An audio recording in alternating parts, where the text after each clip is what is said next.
Hoy nos metemos de lleno en un capítulo que a primera vista puede parecer un poco de relleno, ¿no? El capítulo 40 del Génesis. Sí, como un interludio en la cárcel. Exacto. Pero tenemos un análisis muy detallado que lo desmenuza y se centra en José. Y la idea es ver cómo, en el que es seguramente el peor momento de su vida, se empiezan a plantar las semillas de su futuro ascenso. Pues sí, porque no es solo la historia de un encarcelamiento, para nada. Es un estudio de personaje en toda regla. Ahí quería llegar. Vemos a un José que ya no es el crío un poco arrogante con sus sueños de grandeza. Es un hombre que se ha forjado en la adversidad. Y todo va a girar en torno a dos sueños que lo cambiarán todo. Pues venga, vamos al principio de esa historia. La escena es la prisión. José ya lleva un tiempo allí, imaginamos que ya un poco hecho a la idea, y de repente la rutina se rompe por completo. Llegan dos peces gordos de la corte del faraón, el jefe de los coperos y el jefe de los panaderos. Dos altos cargos que de buenas a primeras han caído en desgracia. Y una de las cosas más interesantes que la fuente destaca es lo vaga que es la acusación. El texto bíblico solo dice que ofendieron a su señor. Sin más detalles. Sin más. Y claro, las especulaciones a lo largo de los siglos, como recoge nuestro comentario, van desde un complot para envenenar al faraón, algo muy serio, hasta una tontería, ¿no? Hasta algo tan absurdo como que el copero sirvió una copa con una mosca dentro o el panadero un pan con un granito de arena. Vamos, que el poder era totalmente arbitrario. Un día estás en la cima sirviendo al hombre más poderoso del mundo y al día siguiente, por una tontería, real o imaginada, te caes con todo el equipo. Totalmente. Esa ambigüedad lo que hace es subrayar la precariedad de la vida en una corte así. El favor del rey era como caminar sobre hielo muy fino. Y aquí la trama se complica porque la persona que los pone bajo la supervisión directa de José no es otro que Potifar. Su antiguo amo.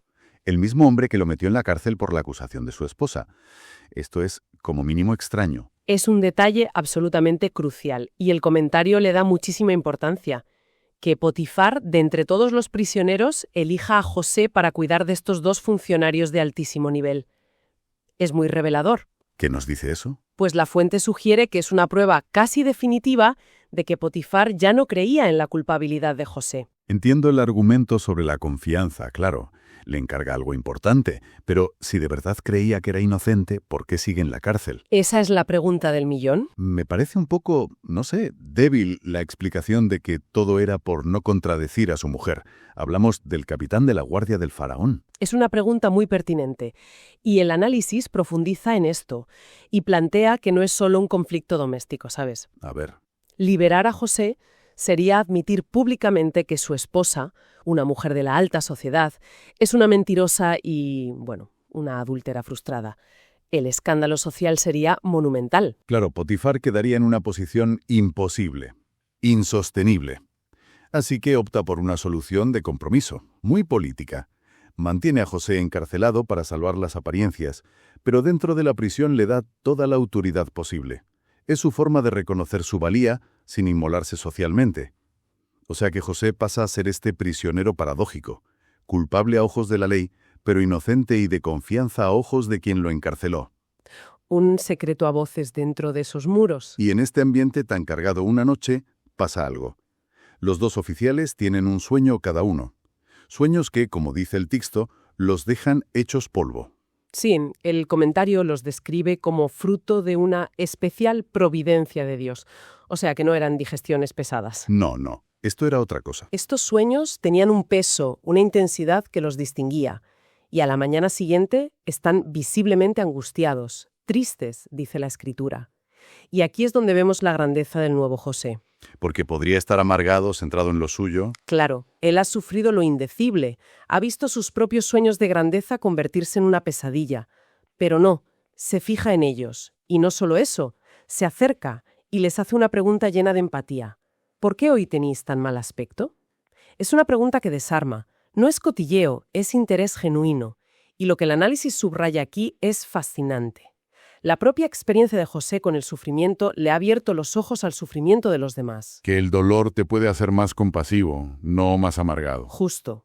Y cuando le cuentan que el problema son los sueños, que no tienen a nadie que se los interprete en ese agujero, la respuesta de José es: una clase magistral. No dice tranquilos, yo soy un experto. Para nada. Dice, ¿acaso las interpretaciones no son de Dios? Uf, qué frase. Es una declaración de principios. Primero, es un acto de humildad tremendo. Desvía el foco de sí mismo. Pero a la vez, es una afirmación de una confianza brutal. Es como decir, yo no tengo este poder, pero estoy conectado a quien sí lo tiene. Contadme.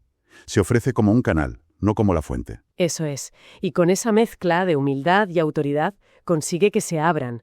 Y esos sueños, claro, son el catalizador de todo. Venga, vamos a los sueños.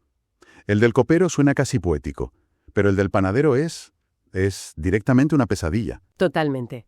Empecemos por el del copero. Ve una vid con 3 sarmientos que de forma milagrosa brotan, florecen y dan uvas maduras al instante. Él las exprime en la copa del faraón y se las sirve. Todo muy positivo, muy rápido. Y la interpretación de José es clara y optimista. Los 3 sarmientos son 3 días. En 3 días, Faraón levantará tu cabeza, una expresión que significa perdonar y honrar, y serás restituido en tu puesto. Una noticia increíble. Al oír esto, el panadero, que estaría al lado, se viene arriba. Piensa, esta es la mía. Claro, se contagia del optimismo. Y su sueño es similar en estructura. También hay un 3. Soñó que llevaba 3 canastas de pan blanco en la cabeza, para el faraón. Pero en la canasta de arriba venían los pájaros y se comían el pan. Un detalle un poco siniestro. Un detalle ominoso. Y la interpretación de José es de una honestidad brutal. Podría haber intentado suavizarlo, pero no. Va directo al grano. Le dice que los 3 canastos también son 3 días, pero que esta vez levantar la cabeza significa algo muy diferente. Significa que Faraón lo va a decapitar. Y colgar su cuerpo de un árbol para que los pájaros se coman su carne. Es terrible. Menudo trago para todos. O sea, enhorabuena, uno de vosotros recupera su trabajo y el otro será ejecutado de forma horrible. Que tengáis un buen día. Desde luego. Y el comentario hace hincapié en un punto teológico clave. José es un mero mensajero. Su deber no es dar buenas noticias, sino decir la verdad. No es el autor del mensaje, solo el intérprete. Y justo después de darle la buena noticia al copero, José ve una pequeña ventana de oportunidad. Un momento muy humano. Y le hace una petición. Le dice, solo te pido que te acuerdes de mí cuando te vaya bien y me hagas el favor de hablar de mí al faraón para que me saque de esta casa. Y lo que la fuente destaca sobre todo es cómo lo pide. La manera en que presenta su caso es de una inteligencia emocional y estratégica asombrosa. No hay rencor, no hay victimismo, ni una pizca. Usa 2 frases muy calculadas. Primero, sobre cómo llegó a Egipto, dice, fui hurtado de la tierra de los hebreos. Fíjate que no dice, mis hermanos, esos traidores me vendieron. Usa una voz pasiva, fui hurtado. Exacto. Describe el hecho sin señalar culpables, sin airear trapos sucios. Y segundo, sobre por qué está en la cárcel, dice, y tampoco he hecho aquí nada por lo que debieran ponerme en la cárcel. De nuevo, afirma su inocencia de forma rotunda, pero sin entrar en los detalles sórdidos de la falsa acusación de la mujer de Potifar. Es increíblemente contenido. Pero no era arriesgado. Pedirle un favor a un cortesano que está a punto de volver al poder.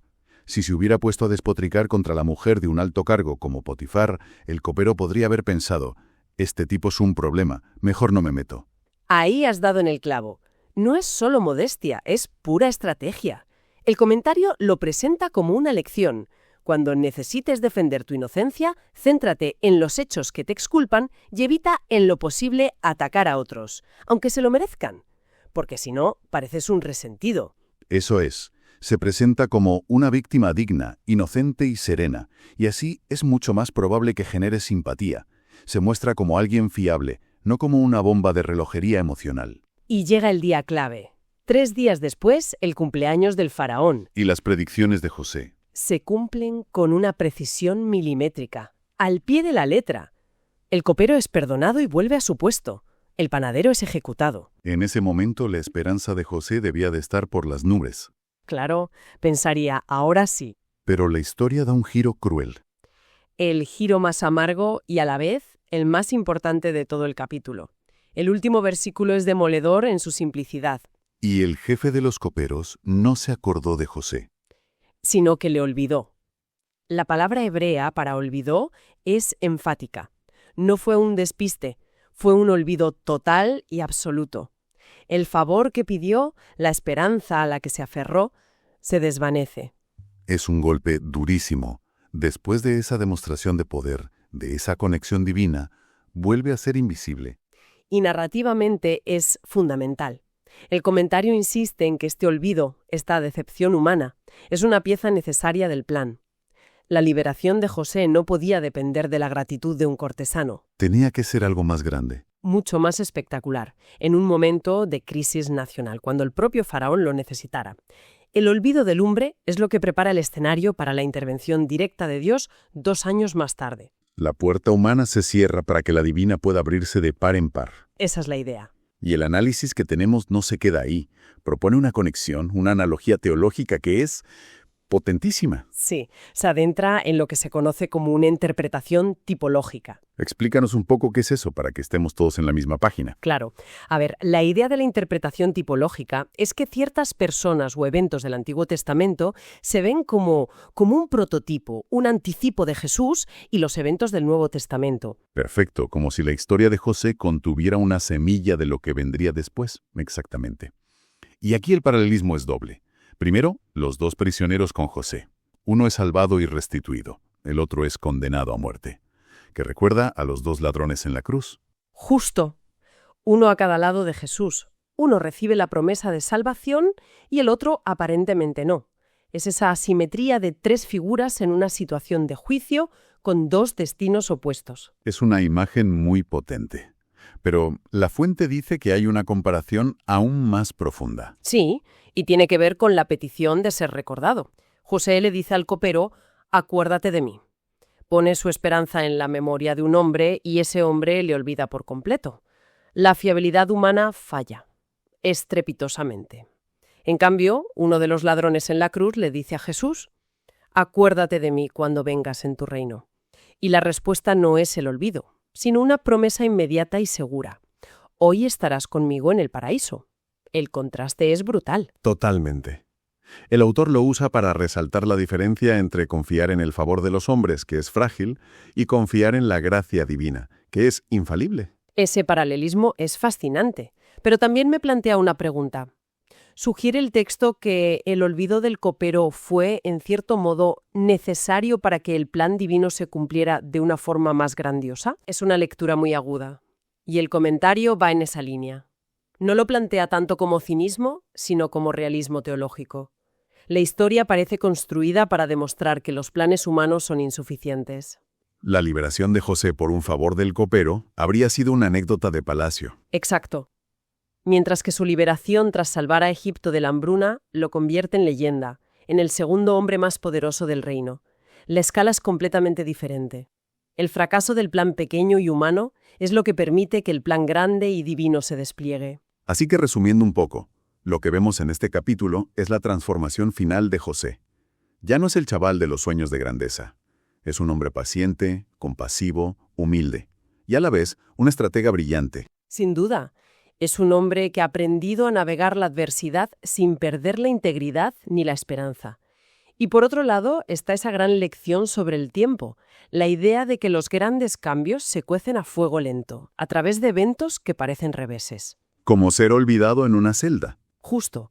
Lo que parece un fracaso en el corto plazo, el olvido del copero, es en realidad la pieza que asegura que todo ocurra en el momento perfecto. Todo está encajando, aunque desde la celda de José la visión de conjunto fuera imposible.